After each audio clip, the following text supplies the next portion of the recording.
Hey everybody, so for episode 4 we are going to be tying a basic nymph.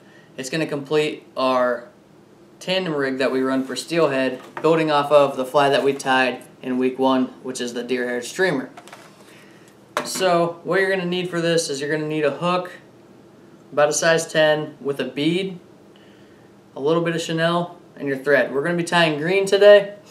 Green's like our color of choice. It's a little brighter, kind of gets the fish's attention as it's passing through, and then hopefully they'll hit that deer-haired streamer coming through at the end. Okay, so to start this fly, you're going to start wrapping your thread way at the front to push the bead forward and wrap all the way to the bend of the hook. From here, take your chenille, pull a little piece off the end about like that, and you're going to tie it in backwards.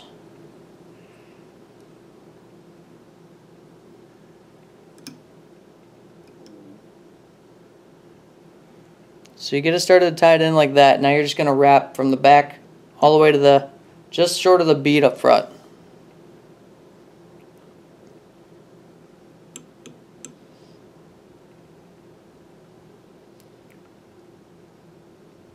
Once you get to the front, you can start wrapping your chenille around.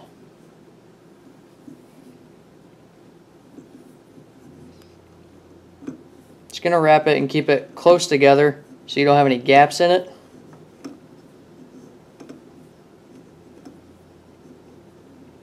And once you get to where you want to tie it in, just take your thread, give it 1 or 2 wraps.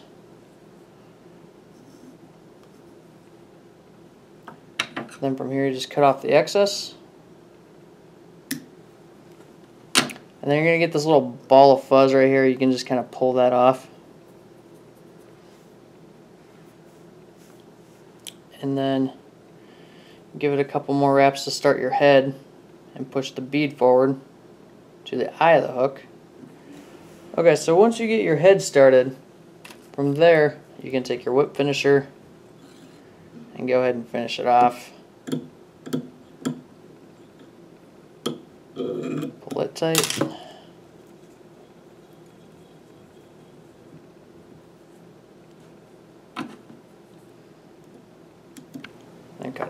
Okay, so that's what your finished product should look like.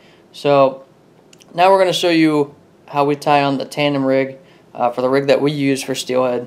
Okay, so once you have your knot tied on your deer-hair streamer, you're going to give it about 1.5 feet, and then you're going to tie in on the bottom end of this hook where we left it exposed. And to do that, you're just going to tie a regular knot right here. Twist it a couple times. Stick it through the loop. Pull it tight. Okay, so there we go. So we have the lead fly, which is the nymph that we just tied. And then about 1.5 feet later, you're going to have the deer-hair streamer. So you can tie these in different color combinations depending on the water temperature, how muddy it is, basically whatever color they're biting on. Try different patterns, try different combinations. Okay, so again we have our lead fly, which is our nymph that we just learned how to tie, and then our week's 1 episode of the deer-hair streamer, that's going to be our tail fly.